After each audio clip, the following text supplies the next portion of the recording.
सन्यासी, त्यागी, बैरागी, कोई बालक, कोई बुजुर्ग जब भी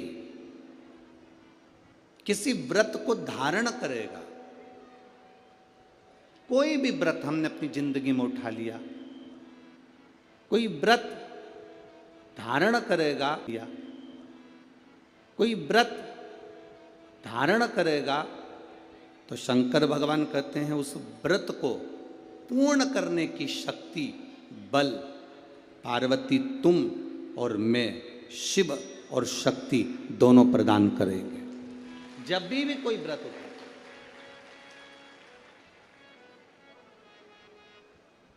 आपने अगर कोई नियम ले लिया अपनी जिंदगी में कि मुझे ये कार्य करना है, तो वो कार्य पूर्ण करने की जवाबदारी भोलेनाथ जी की। आप अपनी मेहनत करो, आप अपना कर्म करो, अपने कर्म में कभी पीछे मत हटो, अपनी मेहनत में कभी पीछे मत हटो। आपने सोच लिया कि मुझे डॉक्टर बनना है, आपने सोच लिया कि मुझे इंजीनियर बनना है, आपने सोच लिया कि मुझे एक अच्छा अधिकारी बनना है, तो मेहनत तुम्हें करना है। जितनी कर सकते हो उतनी मेहनत करो, जितना कर्म कर सकते हो उतना कर्म करो, जितनी पढ़ाई कर सकते हो उतनी पढ़ाई करो। किसी आडंबर में पढ़कर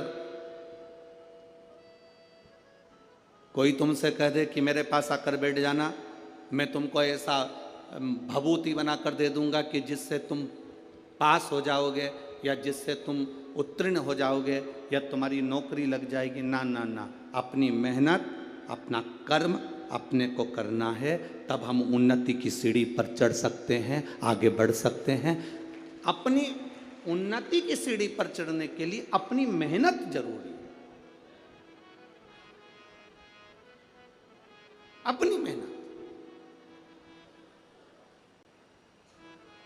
आप अगर मेहनत करो ही नहीं और सोचो कि आप बहुत ऊपर की ओर बढ़ जाओ तो बड़ा कठिन है मार्ग। माननीय उप मुख्यमंत्री जी यहाँ पर बैठे हुए हैं, माननीय आमदार विधायक जी बैठे हुए हैं, और भी अधिकारीगण यहाँ पर बैठे हुए हैं इस कथा में। आप कभी अकेले में इनसे बात करना, अगर आज ये उप मुख्यमंत्री जी की कुर्सी पर बैठे हैं, आमदार जी की कुर्सी पर बैठे हैं, खासदार जी की कुर्सी पर बैठे हैं, अध्यक्ष की कुर्सी पर बैठे हैं, या किसी उन्नति की सीढ़ी पर चढ़े हैं, तो पुराने समय की इनकी मेहनत को देखना कि इन्होंने मेहनत कर कर अपने बल को पाया है, तब प्रभु की कृपा से आज कहीं अच्छी जगह पर विराजमान। आप अब अपन ने इनकी बात करी, आप अपनी बात करिए। आप इतनी सारी संख्या में आए हो, यजमान परिवार ने, मते जी ने तो 1 2 3 लोहे के पंडाल, उधर 4, उधर 5, पीछे 6 7 8 पंडाल इन्होंने लगवाए।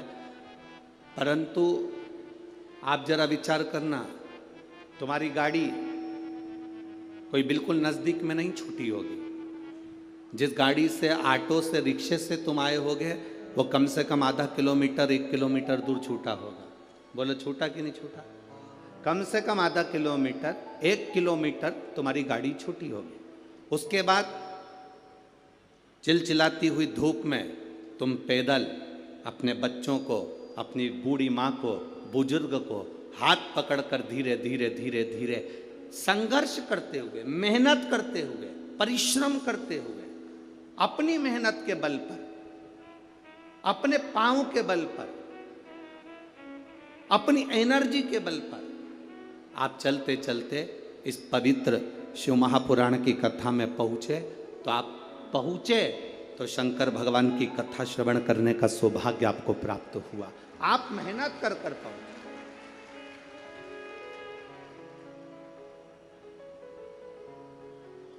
आपका संघर्ष, आपकी मेहनत, आपका बल, आपका कर्म आपको आगे बढ़ाता है। शिव कहते क्या है? भगवान शंकर का कहना क्या है? शंकर एक बात जरूर कहते हैं अपने भक्तों से, मैंने विष पिया है, नीलकंठधारी बनकर बैठा हूं। जिंदगी में ताने, गाली, अपशब्द लोग कहेंगे, ये जहर है जिसको आपको पी जाना। जिसको आपको पीना है। हमने कथा में एक बात पहले कही थी, आप लोगों के स्मरण में होगी, नागपुर वासियों ने अगर कथा टीवी पर सुनी होगी तो उनके स्मरण में होगी। तुम्हारे चाहने वाले कम हो जाएं चलेगा, तुम्हारी प्रशंसा करने वाले कम हो जाएं चलेगा, तुम्हारी बड़ाई करने वाले कम हो जाएं चलेगा, तुम्हारे प्रशंसा करने वाले कम हो जाएं चलेगा।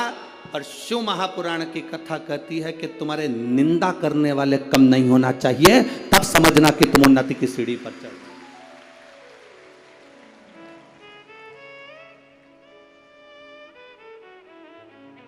उसका कारण क्या है?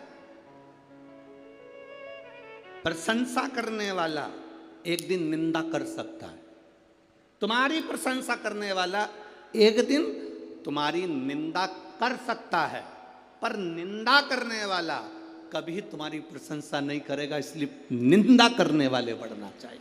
वो बढ़े, अपशब्द कहने वाले बढ़े, ताने देने वाले बढ़े, आपको आड़ा टेढ़ा कहने वाले बढ़े।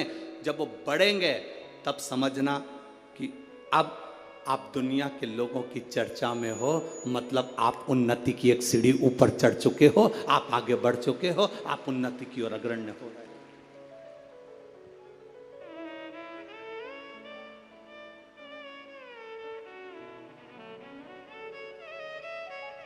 घर में दो बेटे होते हैं ना, एक बेटा पढ़ने में होशियार होता है, एक बेटा थोड़ा सा कमजोर होता है। जो बेटा पढ़ने में होशियार है तो माँ उस पर हमेशा कहती है अपने एक बेटे से देख ले वो तेरे भाई को कितना पढ़ता है, कितनी अच्छी पढ़ाई कर रहा है, कितनी उन्नति की सीढ़ी पर चढ़ रहा है। देख ले अपने भाई को, वो कितना अच्छी पढ़ाई कर रहा है, कितनी उन्नति की सीढ़ी पर चढ़ रहा है। और एक बेटा ऐसा होता है जो मन के अनुकूल कार्य करता है, माँ की दृष्टि में वो अच्छा नहीं है, पढ़ता ही नहीं है, विद्या अध्ययन करता ही नहीं है, पढ़ ही नहीं रहा। पर कभी कभी जिंदगी में ऐसा फेरबदल हो जाता है जिसने बहुत बहुत बहुत पढ़ाई करी, विद्या अध्ययन करा, पर वो अपने संस्कारों से विहीन होता चले गए। वो मम्मी का आदर नहीं कर पाया, अपनी आई का आदर नहीं कर पाया, भाऊ का आदर नहीं कर पाया, अपने माता पिता का सम्मान नहीं कर पाया। एक कमजोर लड़का जो भले पढ़ा नहीं, जो विद्वत्ता की सीढ़ी पर चढ़ा नहीं, जिसको माता पिता हमेशा ऐसा कमजोर ही समझते रहे, वो बच्चा भले कितना भी दुख की घड़ी आ गई पर अपने माँ बाप को कभी धक्का देकर नहीं निकाला, उसने अपने पास अपने माँ बाप को रखा, अपने माता पिता को अपने नजदीक में रखा।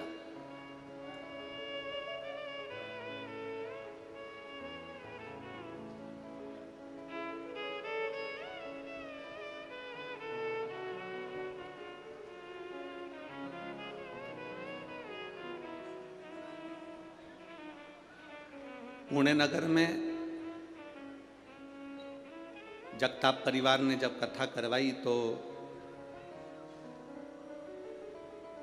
पुणे नगर में जब जगताप परिवार कथा करवाए तो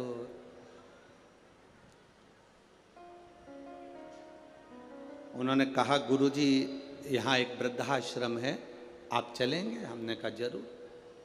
वृद्धाश्रम गए, वहाँ बुजुर्गों से मिलना हुआ, और बुजुर्गों से मिलना हुआ तो उनसे बातचीत हुई, तो बातचीत में पता करा, मिले तो मालूम करा कि जितने भी वृद्धाश्रम में रह रहे थे, जितने वृद्धाश्रम के अंदर निवास कर रहे थे, किसी का बेटा बड़े ऊंचे पद पर था, किसी का बेटा किसी पद पर था, किसी का बेटा किसी पद पर था, किसी का बेटा किसी पद पर था। वृद्धाश्रम में एक भी बुजुर्ग ऐसा नहीं मिला जिसका बेटा सब्जी बेचता हो, एक भी बुजुर्ग ऐसा नहीं मिला जिसका बेटा कबाड़ा बेचता हो, एक भी बुजुर्ग ऐसा नहीं मिला जिसका बेटा रोड पर भीख मांगता हो, एक भी बुजुर्ग ऐसा नहीं मिला जिसका बेटा सब्जी का ठेला लगाता हो। एक भी बुजुर्ग ऐसा नहीं मिला जिसका बेटा कहीं रोड पर गाड़ी लगा रहा हो या कोई सामान की हम्माली कर रहा हो। जितने बुजुर्ग मिले वो सारे के सारे उनके घर के थे जिनके बेटे उन्नति की सीढ़ी पर बैठे थे और माता पिता की सेवा नहीं कर पाए। कभी किसी गरीब के माता पिता वृद्धाश्रम में कभी नहीं मिलते, कभी किसी साधारण व्यक्ति के माता पिता वृद्धाश्रम में नजर नहीं आते। क्यों? क्योंकि उसके अंदर संस्कार इतना प्रबल।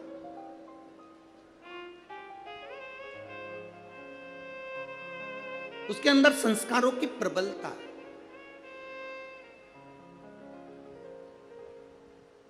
फिर निवेदन है, जिस गांव में पानी की कमी होती है वहां की फसल बिगड़ जाती है, और जिस घर में संस्कारों की कमी होती है वहां की नस्ल बिगड़ जाती है। अपनी नस्ल को सुधारना है तो संस्कारवान बनाना है।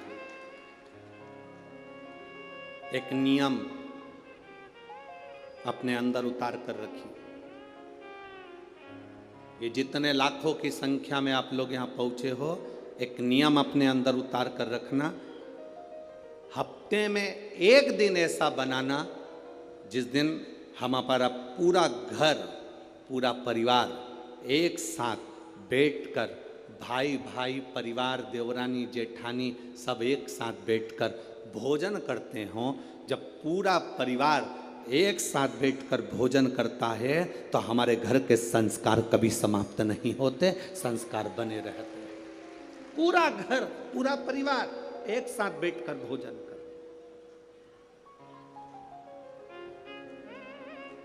एक साथ रहे। शिव जी ने पार्वती जी को 2 वर दिए, उसमें से एक वर दिया कि शिव और शक्ति का बल व्रत, साधना, उपास करने वालों के साथ, नियम धारण करने वालों के साथ में रहेगा, जो नियम धारण कर।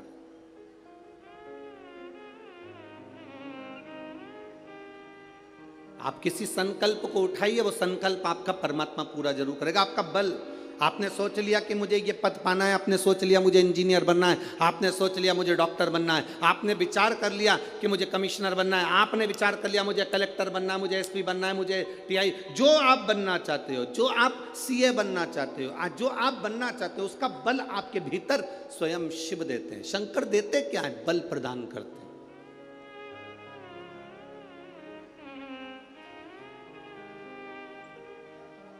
शिव जी देते ही बल है। अरे कृपा की ना होती जो आदत तुम्हारी, तो सोनी ही रहती अदालत तुम्हारी। जो गरीबों के दिल जगा तुम न पाए, तो किस दिल में होती इबादत तुम्हारी।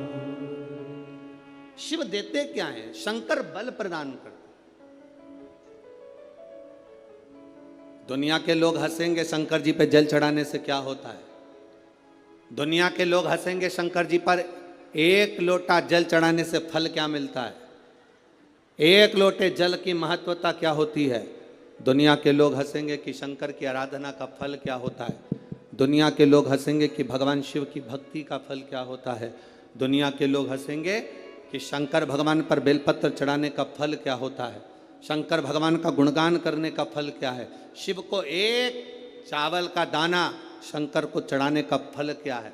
एक बार मुख से पंचाक्षर मंत्र नमः शिवाय, षडाक्षर मंत्र ओम नमः शिवाय, श्री शिवाय नमस्तुभ्यम बोलने का फल क्या है। ये दुनिया के लोग हंसते हैं, पर जितने लोग हंसते हैं हम उनसे कहते हैं ये इतने जो पत्र यहाँ पर इकट्ठे होते हैं, थोड़े यहाँ रखें, आज पहले दिन यहाँ पर इतने पत्र, ये पत्र अलग। इन पत्रों को कभी मौका मिले और जिसके मन में संशय हो जिसके मन में संशय हो कि शंकर करता क्या है, उसको एक बार इन पत्रों में कहीं ना कहीं इनका मोबाइल नंबर भी रहता है, इनका एड्रेस भी रहता है, तो उसको पढ़ा करो कि इन पत्रों से हमको ये मालूम पड़ता है कि शिव करता क्या है।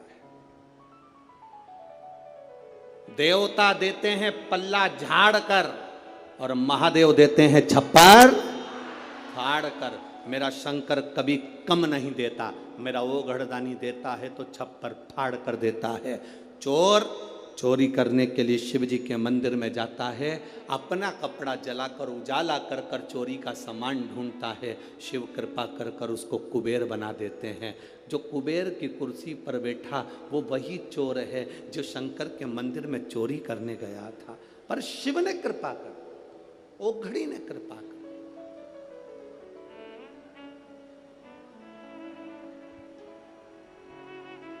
वो करुणा सागर।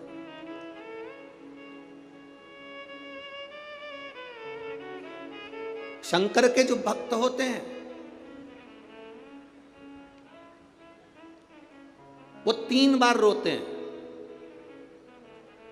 कितनी बार रोते हैं? 3 बार।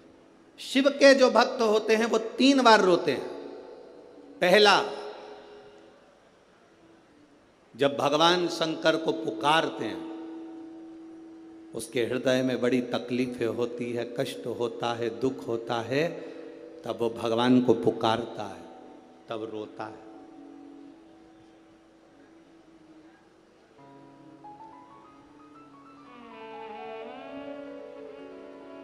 शिव के भक्त 3 बार रोते हैं। पहला, जब वो बाबा को पुकारता है, दुख की घड़ी में, कष्ट की घड़ी में, तकलीफ की घड़ी में, तब वो बाबा को पुकारता है, तब रोता है। दूसरी बार, शिव का भक्त जब बाबा नहीं सुनते, बाबा नहीं आते, उसका दुख जब समाप्त नहीं होता और भगवान जब आते नहीं, उसका दुख जाता नहीं, शंकर का भक्त फिर रोता है। शिव के भक्त 3 बार रोते हैं। एक बार भगवान को पुकारते हैं तब, दूसरा भगवान नहीं आता तब, और तीसरी बार शंकर के भक्त तब रोते हैं जब भगवान मिल जाते हैं और उसका कार्य जब पूर्ण हो जाता है, तब भी वो रोता है, तब भी रोता है। शंकर के भक्त 3 बार रोते हैं। पहली बार जब भगवान को पुकारेगा तब रोएगा, दूसरी बार जब भगवान नहीं आएंगे तब रोएगा, और तीसरी बार जब भगवान आ जाएंगे तब रोएगा। तीसरी बार इसलिए रोता है कि मेरे जैसे पापी पर भी तूने कृपा कर दी। मैंने सोचा नहीं था कि मेरा महादेव एक लोटे जल से प्रसन्न हो जाता है और मेरे ऊपर करुणा कर देता है, तब भी रोता है, तब भी रोता है।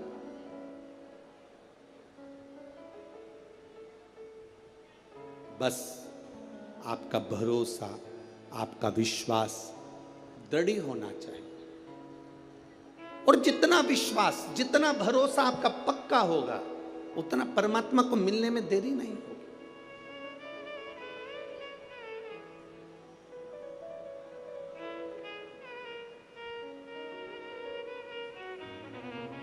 मेरे बाबा दया करना,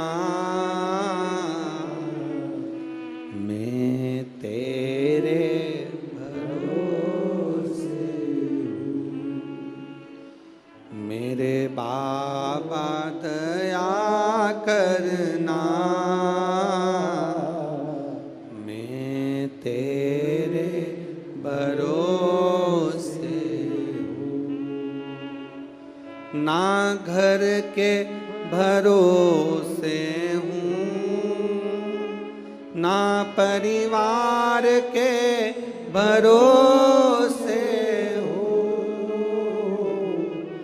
ना घर के भरोसे हूँ, ना परिवार के भरोसे हूँ। मेरे बाबा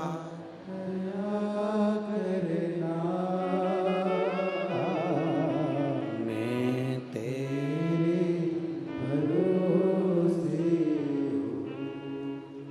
जिसको आता है वो प्रेम से बोला करो साथ में, मेरे बाबा दया करना, मैं तेरे भरोसे हूँ, हम तो बाबा के भरोसे।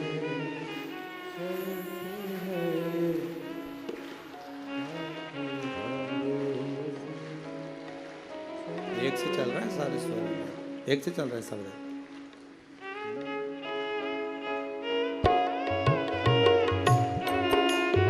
आओ से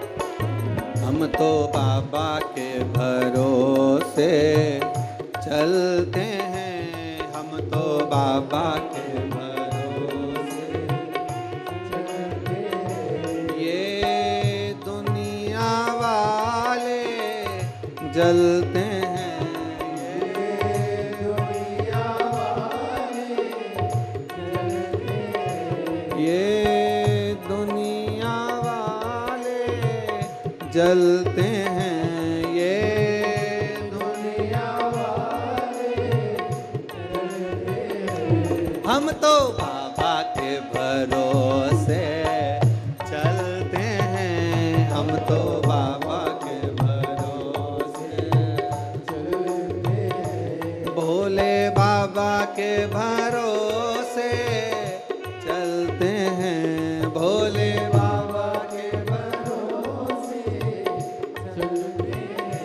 शंभो बाबा के भरोसे चलते हैं, शंभो बाबा के भरोसे चलते हैं, हम तो बाबा के भरोसे चलते हैं, हम तो बाबा के भरोसे चलते हैं।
हम तो बाबा के भरोसे चलते हैं, हम तो बाबा के भरोसे चलते हैं, डमरू वाले के भरोसे चलते हैं, डमरू वाले के भरोसे चलते हैं, भोले बाबा के भरोसे चलते हैं, भोले बाबा के भरोसे चलते हैं, हम तो बाबा के भरोसे चलते हैं, हम तो बाबा के भरोसे चलते हैं, काशी वाले के भरोसे चलते हैं, काशी वाले के भरोसे चलते हैं, भोले बाबा के भरोसे चलते हैं, भोले बाबा के भरोसे चलते हैं, हर हर महादेव। अपने स्थान पर बैठकर पावन पवित्र नवरात्रे में भगवान देवाधिदेव महादेव से अपने दिल की बात कहिए। शिव शक्ति का ये पवित्र शरदीय नवरात्रे, जिसमें पावन शिव महापुराण की कथा और आपको अपने आनंद से ये भाव कहने का मौका मिला है। जहाँ जगह मिले वहाँ बैठकर, चाहे कार्यकर्ताओं से भी निवेदन है, आपके खड़े रहने से कोई लाभ नहीं है, आप बैठकर बाबा से विनती करोगे तो हो सकता है जिंदगी की कितनी दौड़ों में आप आगे निकल जाएं। इसलिए मौका है ये बाबा से प्रार्थना करने का, दिल से बाबा से कहिए। नवरात्रे का पवित्र समय, शिव महापुराण की कथा, भाव से बाबा से दिल से कहिए। जिसको आता है साथ में बोलेंगे, भाव से बाबा को अपने मन की बात हृदय से कहेंगे। श्री शिवा नमस्तु, श्री शिवा नमस्तु, श्री शिवा नमस्तु, श्री शिवा नमस्तु, श्री शिवा नमस्तु। भोला सब दुख काटो हमारा, ओ भोला सब दुख काटो हमारा। शिव शंकर जपो तेरी माला, भोले बाबा जपो तेरी माला, भोला सब दुख काटो हमारा, ओ भोला सब दुख काटो हमारा। वेश मंगलकारी, वेश है मंगलकारी, शमशान वासी हमारा, शमशान वासी हमारा, ओ भोला सब दुख काटो हमारा, ओ भोला सब दुख काटो हमारा। भगवान देवाधिदेव महादेव शिव कहते हैं, पार्वती जी को दूसरा वर देवाधिदेव महादेव दे। एक वर दिया व्रत, नियम, साधना, तपस्या, तप करने वालों को शिव और शक्ति बल देते। दूसरा वर देवादिदेव महादेव माता पार्वती जी को दे। पार्वती, और देखो बिना बल के, बिना अगर कोई तप साधना अगर कोई करे और भगवान शिव की कृपा ना हो, माता रानी की, स्वयं माता पार्वती की दया ना हो, तो कोई व्रत किसी का सफल नहीं होता।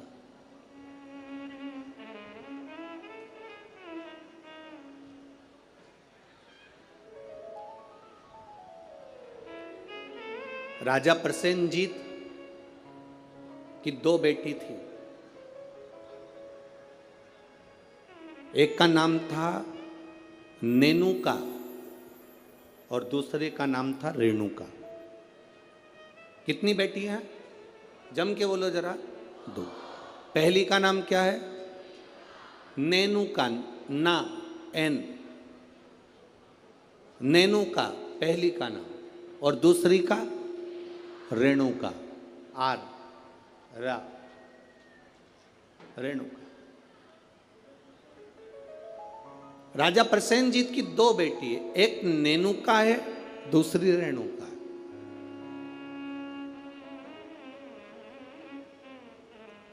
नागपुर में भी कहीं ना कहीं रेणुका माता का मंदिर होगा, है? अच्छा, एक का नाम है नेनुका, दूसरी का नाम है रेणुका। अब देखिए तप का बल कैसे प्राप्त होता है। दोनों देवियों में विचार करिए, ये दोनों राजा प्रसेनजीत की दोनों बेटी है, रेणुका और नेनुका, ये दोनों बेटी राजा प्रसेनजीत।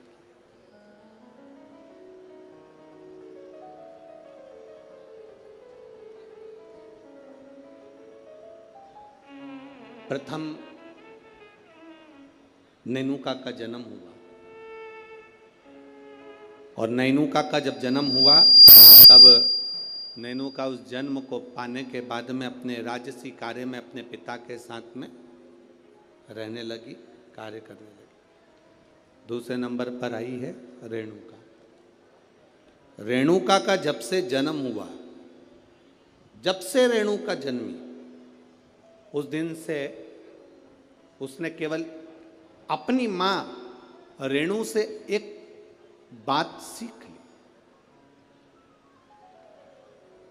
कि जो कुछ मिलेगा वो अपने कर्म से मिलेगा।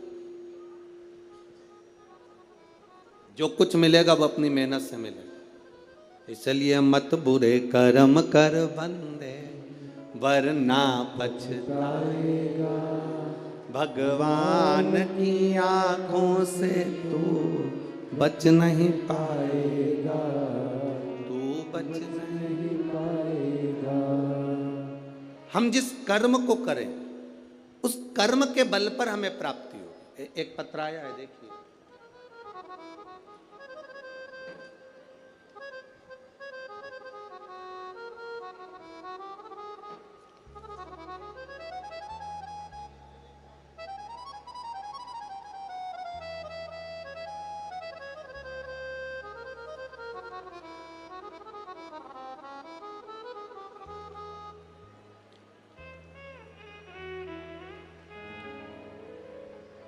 मैं पूनम लाला सेलोकर, गंगाबाग पारड़ी, गंगाबाग पारड़ी, पारड़ी है, पारड़ी नागपुर की निवासी हूँ। कहीं बैठी हो तो हाथ हिला सकती हैं, कहीं बैठी हो तो अपने हाथ हिला सकती हैं। मैं पूनम लाला सेलोकर, गंगाबाग पारड़ी नागपुर की निवासी हूँ। कहीं बैठी हो तो अपना हाथ हिला सकती हैं, जहाँ कहीं भी बैठी हो। मेरा मोबाइल नंबर ये है। मेरी शादी को 12 साल हो गए थे गुरुदेव, संतान का सुख नहीं था। मैंने नागपुर के सारे डॉक्टरों को दिखाया, पर डॉक्टरों के हिसाब से उन्होंने कहा था कि तुम्हें संतान कभी नहीं होगी। सारे इलाज की रिपोर्टें भी मेरे पास में हैं। क्यों? उसका कारण यह था कि मेरे गर्भाशय में 12 mm की गठान हो गई थी, और 12 mm की गठान बहुत बड़ी गठान होती है गुरुदेव। डॉक्टरों ने कहा कि इसका ऑपरेशन कर भी देंगे तो तुम्हारी बच्चादानी में गर्भ नहीं ठहर सकता, तुम्हारे बच्चा नहीं हो सकता। तब मेरी दीदी ने कहा, आस्था चैनल पर कथा आती है, कभी 1 बजे कभी 2 बजे आती है, उस कथा को श्रवण करो। मैंने 2022 में कथा श्रवण करना प्रारंभ करा। आपने पशुपतिनाथ के व्रत का वर्णन किया। 12 साल तक मेरे यहाँ औलाद नहीं हुई गुरुदेव। जब 12 साल संतान नहीं हुई तब पशुपति व्रत करना प्रारंभ करा। सफ़ेद आंकड़े की जड़ का प्रयोग किया और सफ़ेद आंकड़े की जड़ को मैंने कमर में बांध भगवान शिव का भजन करना प्रारंभ करा। आपने पीपल के पत्ते का जो उपाय बताया वो मैंने किया।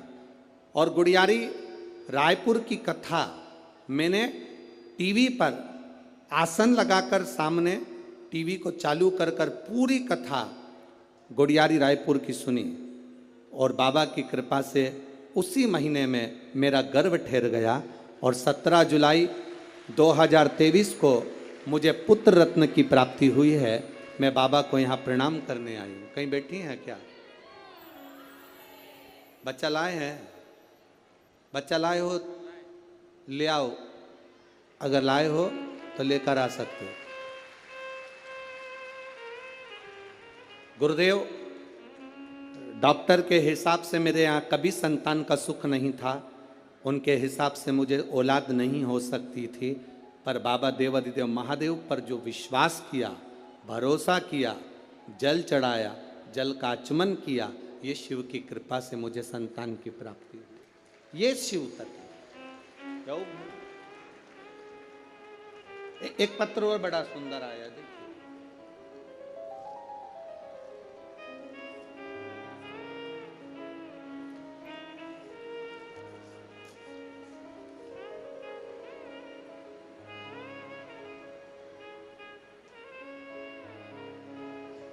मैं दीपा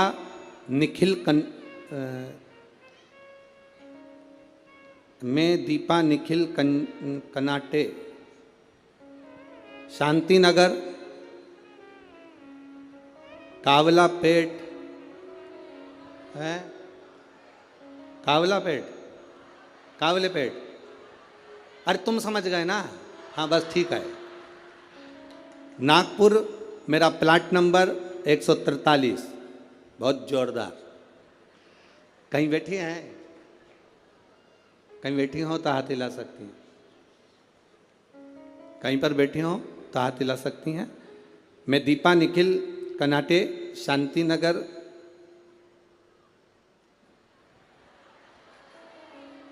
समझ जाओ, ठीक है।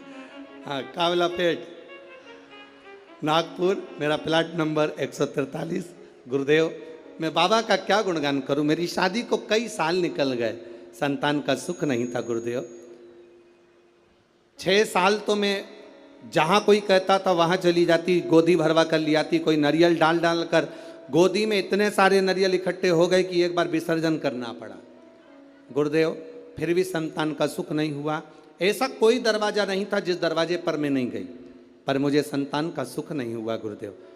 टेस्ट पे भी करवाया, वो भी सफल नहीं हुआ, संतान का सुख नहीं हुआ। किसी ने कहा एक काम करो, पशुपतिनाथ का व्रत करो, शिव जी को जल चढ़ाकर एक बेलपत्र खाओ और जल का आचमन करो। गुरुदेव, बाबा का मैं क्या वर्णन करूं। पशुपतिनाथ का व्रत किया और बाबा की कृपा से तब भी मेरा गर्भ नहीं ठहरा। मेरे 5 व्रत पूरे हो गए। जब गर्भ नहीं ठहरा तो मैंने बाबा से प्रार्थना करी, बाबा तू सबकी सुनता है। वो सियोर वाला महाराज व्यासपीठ पर बोलकर कहता है तू 3 महीने में सुनता है, फिर मेरी क्यों नहीं सुना? बाबा, मैं मंदिर से आ रही थी तो किसी एक महिला ने कहा कि तू एक काम करा कर, मंदिर में पोछा झाड़ू कर लिया कर। मैं मंदिर में सफाई करने लगी, झाड़ू लगाने लगी, पोछा लगाने लगी। मंदिर की बाल्टी में पानी भर कर रख देती, पूरे मंदिर को साफ करती। बाबा की कृपा का मैं क्या गुणगान करूं। केवल 1.5 महीना बीता और मेरा गर्भ ठहर गया। अब गर्भ ठहर गया गुरुदेव, डॉक्टर को जांच कराई तो उसने कहा कि तुम्हारा गर्भ में बच्चा है। अब डॉक्टर ने जांच कर कर कहा कि गर्भ में बच्चा है। बच्चा मेरे गर्भ में रहा। 1 महीना, 2 महीना, 3 महीना, 4 महीना बीतता चले गया। 4थे महीने में मुझे कष्ट बहुत हुआ। जब कष्ट बहुत ज़्यादा हुआ तब डॉक्टर को दिखाया तो उसने कहा तुम्हारे गर्भाशय में एक बच्चा है और कोई एक गोला सा दिख रहा है, ऐसा लगता है कि कोई गांठ पड़ी हुई है। तब मुझे भय लगा और मैंने तुरंत गीता प्रेस गोरखपुर की शिव महापुराण की कथा पुस्तक बुलवाई, पढ़ना चालू करा। मेरा 5वां महीना निकला।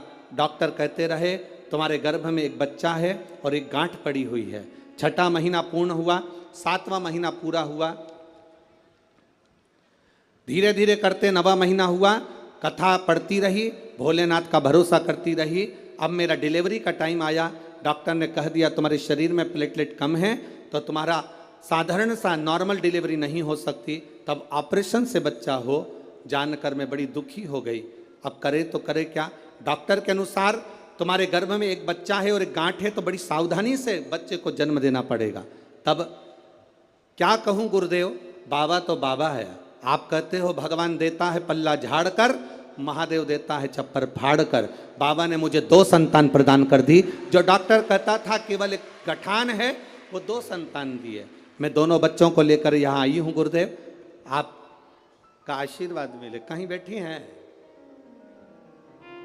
दोनों बच्चों को लेकर जो आई हैं, कहीं बैठी हो तो हाथ हिला सकती हैं जहाँ कहीं बैठी हो, और अगर बैठी हो तो अपने दोनों बच्चों को लेकर व्यासपीठ के पास में आ सकती हैं। मैं दीपा, निखिल, कनाटे, शांति नगर, ठीक है, कावलापेट, नागपुर, मेरा प्लाट नंबर 143। श्री शिवाय नमस्ते। ये शिव तत्व है, औघड़ी है शंभु, त्रिकालदर्शी है। अरे महाराज, अरे लुटा दिया भंडार,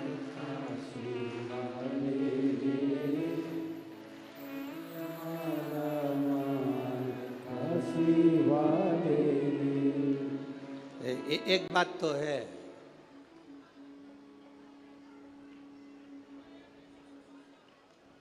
जितने लोग कथा सुनने आए हैं तुम पूरे की पूरे भजन याद करके आए हो, पक्का।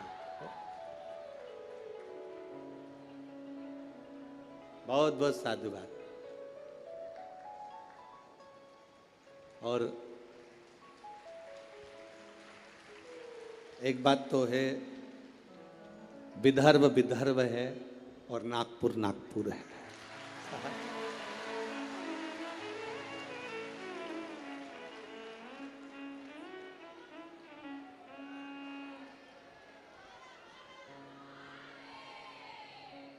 तुम सब नागपुर के संतरे से कम नहीं,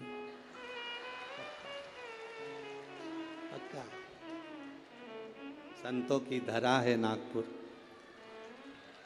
शिव तत्व की प्राप्ति।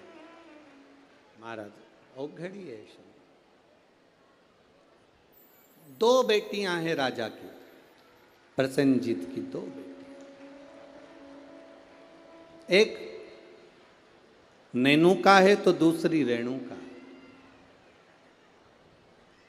नेनुका अपने राज परिवार में, अपने राजघराने में सुख से आनंद से रह रही है, आनंद से रह रही है। और रेणुका जिसके अंदर भाव शुद्ध है, जिसके अंदर भाव की शुद्धता, जिसके अंदर आनंद की शुद्धता, वो रेणुका है। दोनों में भाव की शुद्धता।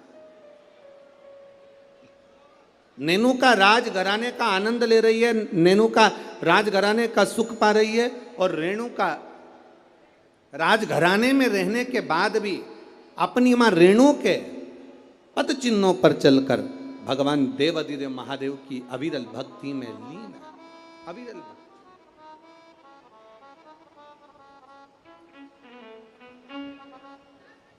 शिव भक्ति में लीन है वो। समय जाता जाता है,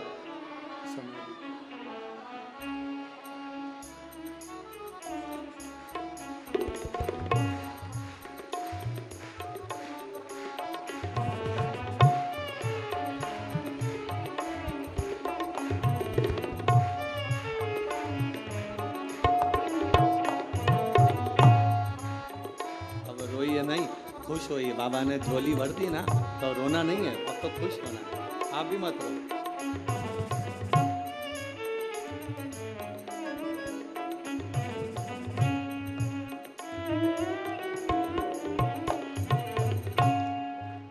अभी तो अब रोने का समय गया, अब तो खुश होना। दोनों जने अच्छे से खुश होकर जाओ, रो के नहीं जाना। बाबा के दरबार से गोदी भर कर जा रहे हो, और क्या चाहिए, इससे बढ़कर सुख क्या है। दोनों खुश हो। अरे लुटा दिया भंडार का कर दिया माला,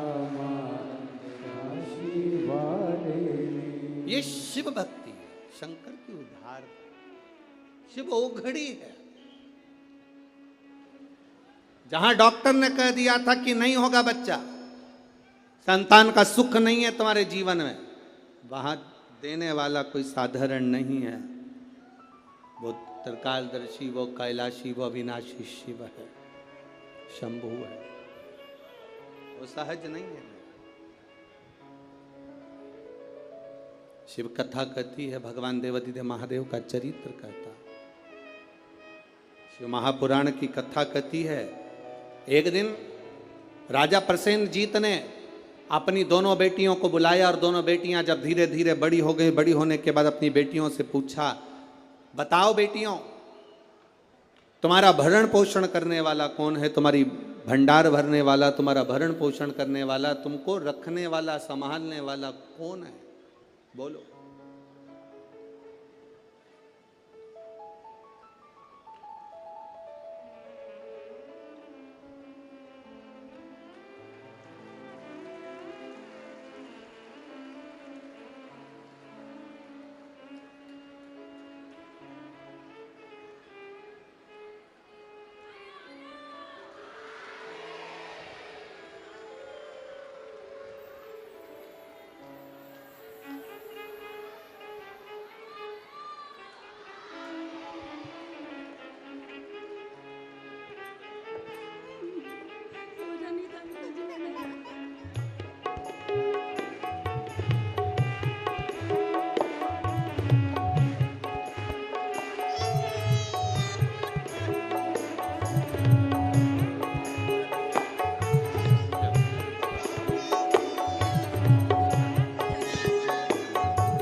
ये वही है जिसको कहा गया था कि गठान है, और बाबा की कृपा से एक नहीं, जब देता है तो छप्पर फाड़ कर देता है। ये शिव तत्व है,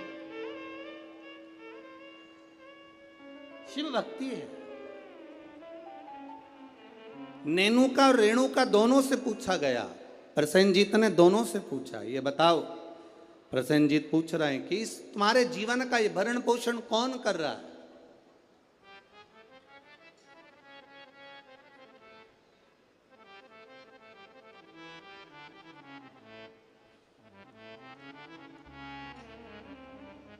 नेनुका ने कहा, पिताजी मेरे जीवन का भरण पोषण आप कर रहे हो, मेरे जीवन को चलाने वाले आप हो, भरण पोषण करने वाले आप हो। अब राजा प्रसेनजीत ने अपनी बेटी रेणुका से पूछा, रेणुका तू बता कि ये भरण पोषण तेरा कौन कर रहा है। रेणुका कहती है, पिताजी ये तो सब जो कर रहे हैं वो भोलेनाथ कर रहे हैं, जो लिखा ललाट पर वो मिल रहा है, जो लिखा, जो ललाट पर लिख दिया वो मुझे मिल रहा। दुख लिखा, सुख लिखा, अच्छा लिखा, बुरा लिखा, जो उसने लिखा वो मुझे मिल रहा। जो लिखा ललाट पर वो मुझे मिला।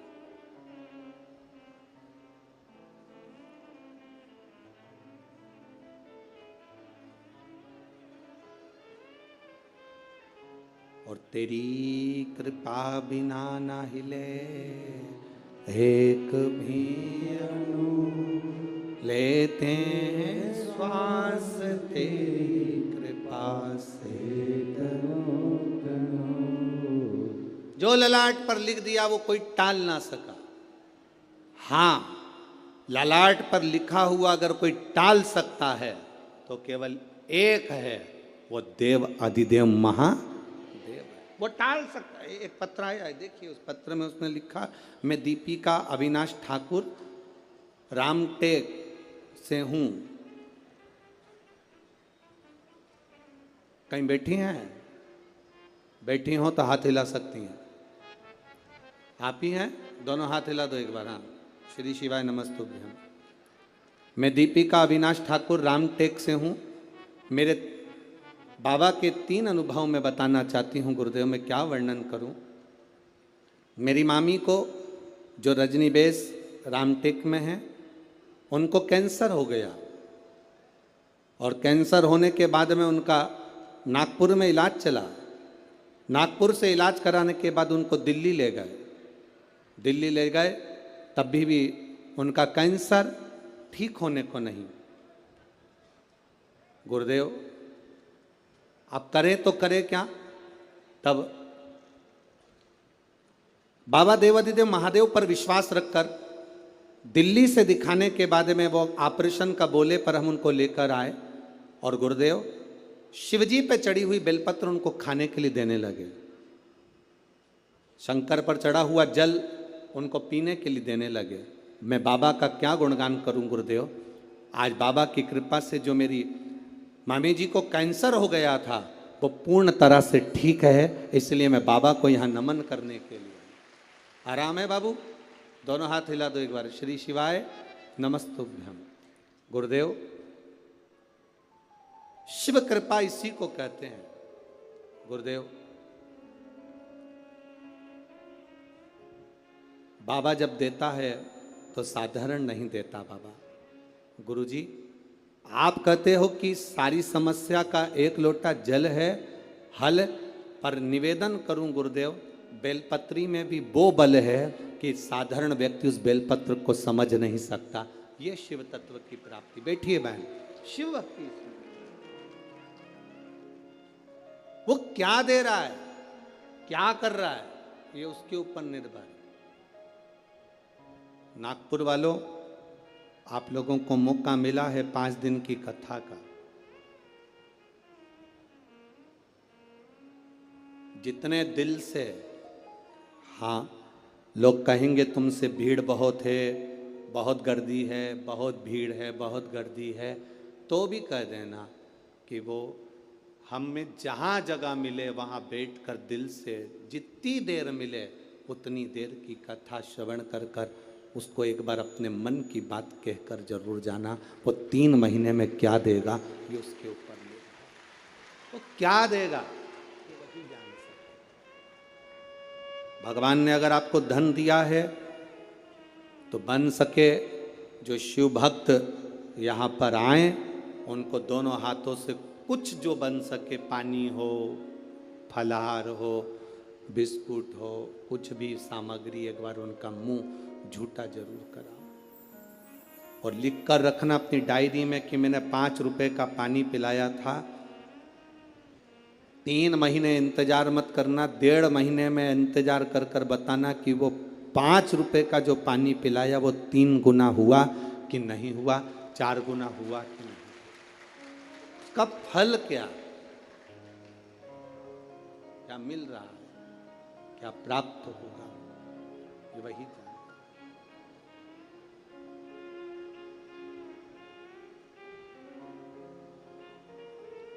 तो क्या प्रदान करता है उसके ऊपर निर्भर है। नेनुका ने कह दिया मेरे पिताजी पालन कर रहे हैं, मेरे पिताजी संभाल रहे हैं, और रेणुका कहती है मेरे पिता नहीं, ये तो भोलेनाथ ने जो जीवन दिया है वो चल रहा है।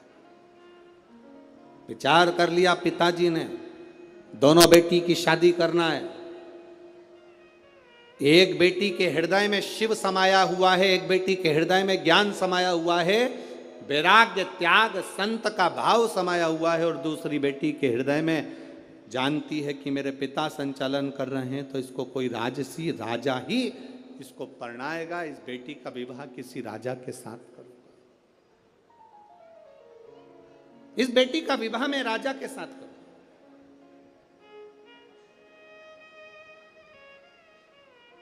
जब भरोसा प्रबल हो जाता है, विश्वास दृढ़ हो जाता है, तब परमात्मा की प्राप्ति का केंद्र बन जाता है।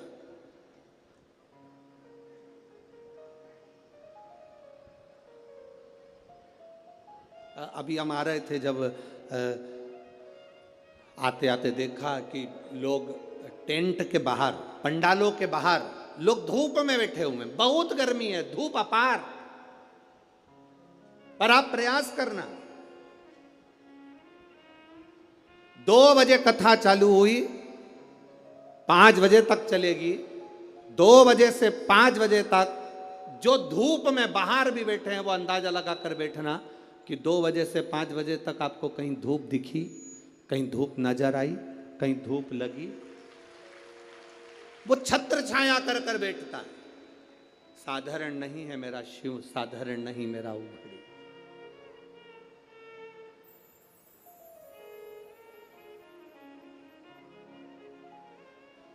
कोई कह रहे थे कि गुरुजी आदरणीय आमदार जी मोहन मते जी कथा करा रहे हैं। हम कह रहे हैं मोहन मते जी नहीं, ये तो नागपुर वालों का जो भाग्य प्रबल हुआ, और मोहन मते जी की जो धर्म पत्नी है श्रीमती सौभाग्यवती सविता मोहन जी मते, उनको धन्यवाद देंगे कि उनके पुण्य, कहीं उन्होंने शंकर की आराधना, मोहन मते जी तो शिव की आराधना बचपन से कर कर आ रहे हैं, बाल्यावस्था से, और ऐसा नहीं कि कोई शिवालय रह जाता हो। शिवरात्रि पर भी भगवान शंकर के मंदिर में जाना, श्रावण के महीने में शंकर की आराधना करना, शिव भक्ति को अपने हृदय में बिठाना, तो कहीं ना कहीं शंकर की जो करुणा हमारे पुण्य की। एक बच्चा एक गुल्लक भरता है तो फोड़कर गिफ्ट लाता है, फोड़कर जब गिफ्ट लाता है तो वह अपने प्रयोग में लेता है। जब हमारे पुण्य की गुल्लक भराती है तब जाकर अपने परिवार में, अपने क्षेत्र में एक बार शिव महापुराण की कथा हो पाती, तब जाकर कथा हो। श्री मोहन मते जी को मैं कहूंगा, आपके इस कथा से पूरे नागपुर क्षेत्र के ना जाने कितने कितने पुण्य प्रबल हुए होंगे, और ये नागपुर वासियों ने ना जाने कितना 1 लोटा जल चढ़ाया होगा, तब जाकर ये 5 दिन की शिव महापुराण की कथा यहाँ पहुंची। ये कोई सहज है पुराण? बोल बम का नारा है। बहुत अपने पुण्य की प्रबलता हुई, तब जाकर ये शिव महापुराण की कथा हमारे जीवन में एक बार श्रवण करने का सौभाग्य अपने क्षेत्र में, अपने नगर में, अपने गांव में मिल रहा, तब मिल रहा।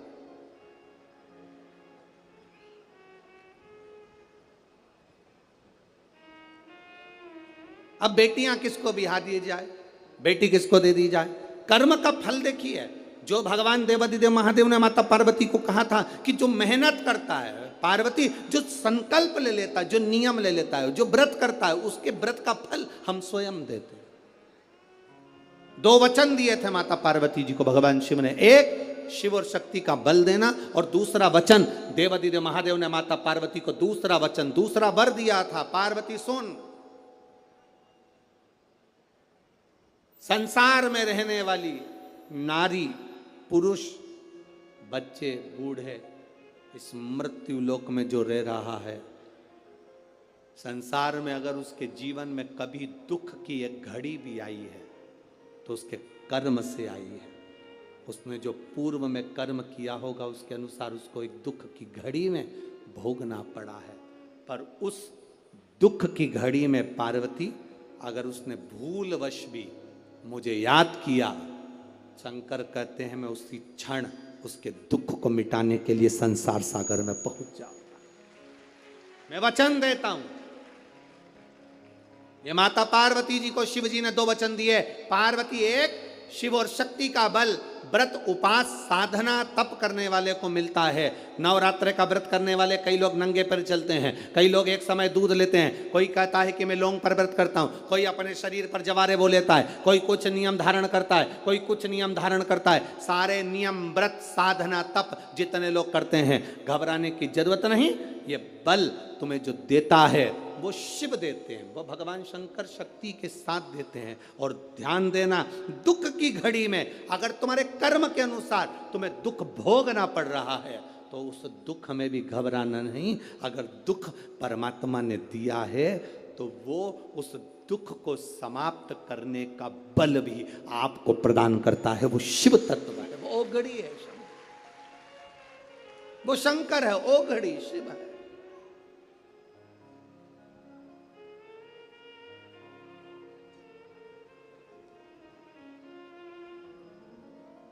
वो शंभु है।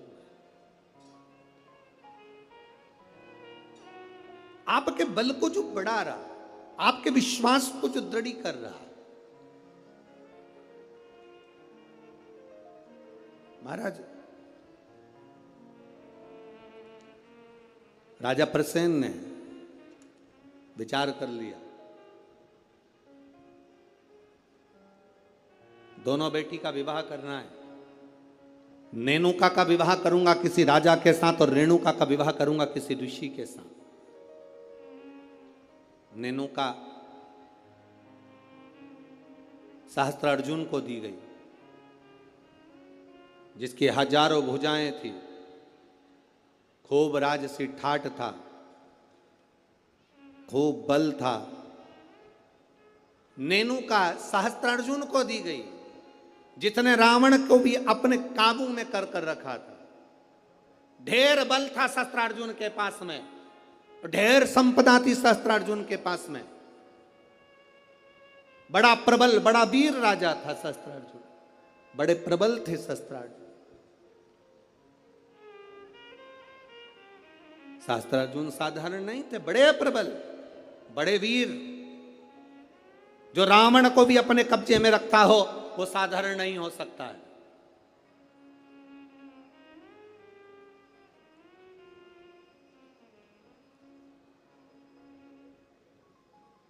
राजा सहस्त्रार्जुन को अपनी बेटी नेनुका का विवाह कर दिया। अब आई बारी रेणुका की, तो फिर विचार करा गया कि इस रेणुका का विवाह मैं करूं तो करूं किससे, किसको दूं। तब कहा, बेटी जितनी तू शंकर की आराधना करती है, जितनी तू शिव जी की उपासना करती है, तेरा पति भी शंकर की आराधना करने वाला होना चाहिए। जमदग्नि जी को रेणुका ब्याह दी। जमदग्नि जी को जब रेणुका ब्याही, रेणुका का तप साधना देखिए कितनी प्रबल थी।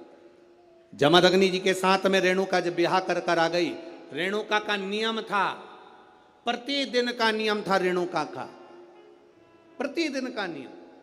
एक मट्टी को इकट्ठा करती, मट्टी को इकट्ठा कर कर उसका हंडा बनाती, घड़ा बनाती, पात्र बनाती, कच्चा घड़ा, कच्चा पात्र।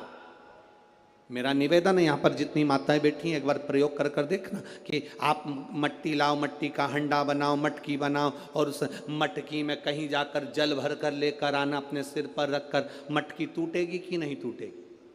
अरे बोलो तो जम के। टूटेगी ना, क्योंकि वो पक्की नहीं है, सही से बनी नहीं है, वो मटकी टूट जाएगी। अगर वो मट्टी का पात्र पका होता, मट्टी का पात्र अग्नि में तपा होता, मट्टी का पात्र अग्नि में सना होता, अग्नि में तपा होता, तो वो मटकी फिर टूटती नहीं। अगर वो तपा हुआ है, अगर वो तपा अग्नि में तपा हुआ है तो वो नहीं टूटेगा, पर वो अग्नि कच्चा पात्र है तो टूटेगा, पका नहीं है तो वो टूट जाएगा। रेणुका का नियम था, मट्टी का पात्र बनाती, मटका हंडा बनाती, और हंडे को लेकर जब नदी पर जाती, जल भर कर लाती, जल भर कर लाती।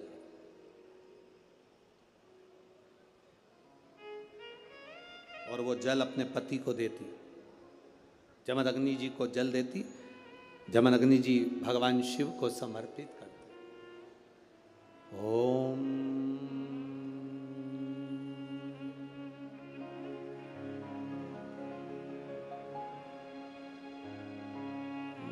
नमः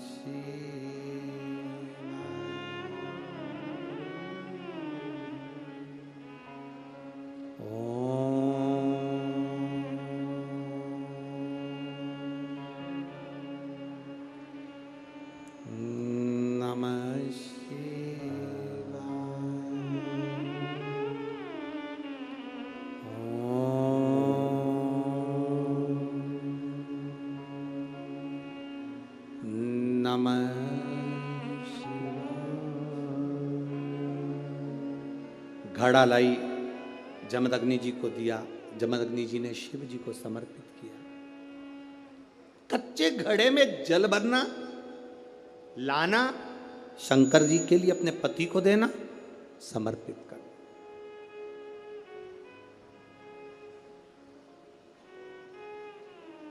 सबसे कठिन काम, कच्चे घड़े में जल भरकर लाकर पति को देना और जल समर्पित करना।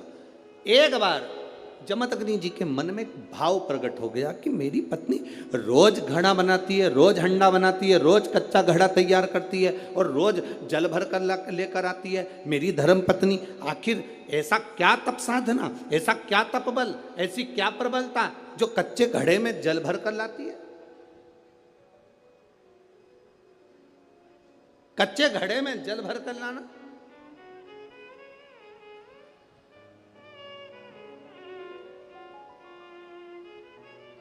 मेरी जीजियों, एक बात अपने जीवन में उतार कर रखना, कभी जिंदगी में अगर कभी ऐसा योग लगे, कभी तुम्हारे जीवन में कभी ऐसा लगे, अब तो थोड़ी शरद चालू हो गई, ठंडक चालू हो गई, तो मट्टी के पात्र का जल से शिव का अभिषेक कभी तो नहीं हो सकता, पर बैसाख महीने में, ज्येष्ठा महीने में कभी मौका लगे अपने जीवन में और तुम्हें लगे कि मेरे जीवन में दुख समाप्त ही नहीं हो रहा, मेरे दुख जा ही नहीं रहा, तो 5 बेलपत्र,